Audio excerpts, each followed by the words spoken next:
Hello नमस्कार दोस्तों, आप सभी कैसे हो। आई होप आप सभी लोग अच्छे होंगे। तो दोस्तों आज की वीडियो में हम सीखने वाले हैं कि भाग विधि से जो ये सवाल होते हैं इनका भाग कैसे हल किया जाता है। तो आज की वीडियो में आपको बहुपद सिखाने वाला हूं, तो आप लोग वीडियो को बिल्कुल एंड मत करिएगा। अगर जो आपको लास्ट तक नहीं देखना है तो अभी वीडियो को एंड कर दीजिए। अगर जो आप वास्तव में भाग इस सवाल को लगाना चाहते हो तो आज की वीडियो पूरी देखिए, आपको समझ में आएगा। तो उससे पहले आपको कुछ नियम पता होने चाहिए जो आपको आने चाहिए। जैसे कि मैंने कुछ संख्याएं लिखी, जैसे कि 2, 3, 5, 8 डैश डैश डैश -4 -10। इस तरीके से कोई मैंने संख्याएं लिखी है। तो इन्हें किन नामों से जाना जाता है आपको पता होना चाहिए। तो इन्हें हम अचर संख्या कहते हैं। क्या कहते हैं? अचर संख्या। और जो ये आपको पता होना चाहिए, जैसे कि एक्स होते हैं, वाई होते हैं, ए होते हैं, बी होते हैं, इन्हें क्या कहा जाता है? इन्हें चर संख्याएं कहा जाता है।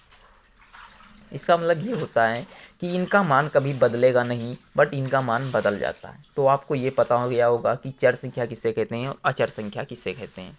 इसके बाद में आपको ये पता होना चाहिए कि जैसे मैंने लिख दिया x प्लस एक्स, ये क्या हो जाएगा? तो ये जोड़ोगे आप तो एक एक से है, एक एक से है, तो ये हो जाएगा 2x। इसी प्रकार से आप लिख रहे हो जैसे कि 3x प्लस 4x, तो इसे जोड़ोगे तो 4 और 3 कितना हो जाएगा? 7x हो जाएगा। क्या इसमें हम 4x प्लस 2x² को जोड़ सकते हैं? इसमें नहीं जोड़ा जा सकता है। रीज़न ये है कि ये पद और ये पद सेम होने चाहिए, तब आप जोड़ सकते हो, बट इसे नहीं जोड़ सकते हो। अगर जो घटाने की बात आ जाए तो जैसे यहाँ पे हम लिख दिया x माइनस एक्स, तो क्या ये घट जाएगा? बिल्कुल घट जाएगा। जैसे कि मैंने लिख दिया 5x और -3x, तो ये घट जाएगा, हाँ 2x आ जाएगा। बट अगर जो यहाँ स्क्वायर लगा दिया जाए तो ये नहीं घटेगा। आपको ये भी पता होना चाहिए दोस्तों। तो इतना ये दोस्तों कॉमन सेंस था, आप लोगों को आना चाहिए। तो अब हम चलते हैं सवाल की तरफ। दोस्तों सवाल ये लगाने बहुत आसान होते हैं। जैसे कि ये संख्या लिखी है, अगर जो इसमें एक पद है तो हम एक पद लेंगे, अगर जो दो पद होते तो दो पद लेते। तो जिससे लिखा है यहाँ है x², तो हम यहाँ पे x² को भाग देंगे। कितने से? x² को आप भाग दीजिएगा x से। तो x² को, जब x² का यहाँ पे मतलब है कि x मल्टीप्लाई x अपान में x लिखा हुआ है, तो एक x से एक ये x कट जाएगा, तो जो यहाँ बचेगा उसे ही हम यहाँ लिखेंगे और फिर इसकी मल्टीप्लाई इससे करेंगे। तो देखिए x की गुणा जब x से करेंगे तो ये x² हो जाएगा। अब ध्यान रखिएगा, अगर जो यहाँ पे कोई चिन्ह नहीं है तो यहाँ हम माइनस करेंगे, x से x को घटा देंगे तो जीरो बचेगा, तो जीरो ना लिखने की वजह से हम काट देते हैं इसे। अब इस वाले पद को यहाँ उतार लेंगे।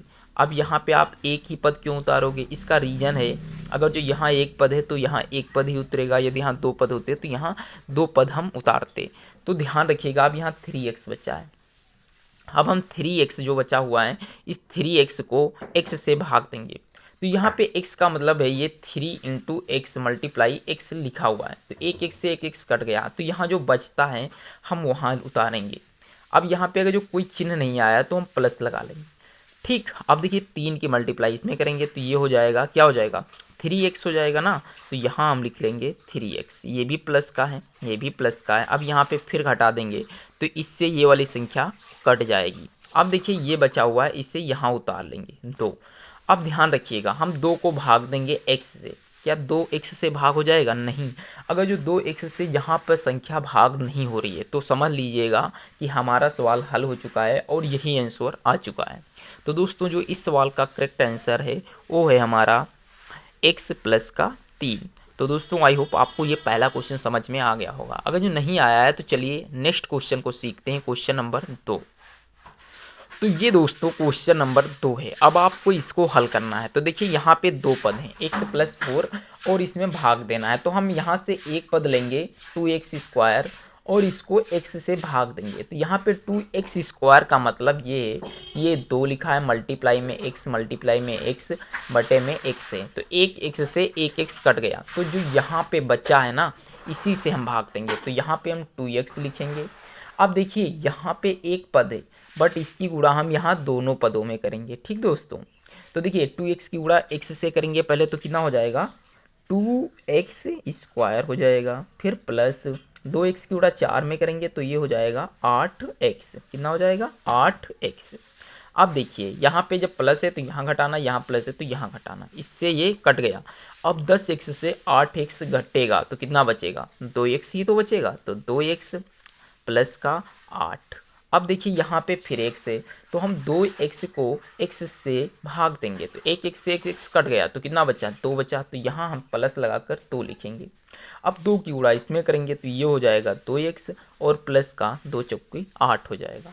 अब देखिए इससे ये कट जाएगा, ये भी कट गया, ये भी कट गया, तो जब कुछ बचा नहीं तो यहाँ 0 आ गया, तो हमारा जो आंसर आया वो 2x प्लस का 2 आया। तो दोस्तों आई होप आप लोगों को भाग लगाना आ गया होगा और आप लोगों ने पूरी वीडियो को ध्यान से देखा होगा। अगर जो वीडियो अच्छी लगी हो तो लाइक करिए, शेयर करिए और मिलते हैं नेक्स्ट वीडियो पे। तब तक के लिए जय हिंद, जय भारत।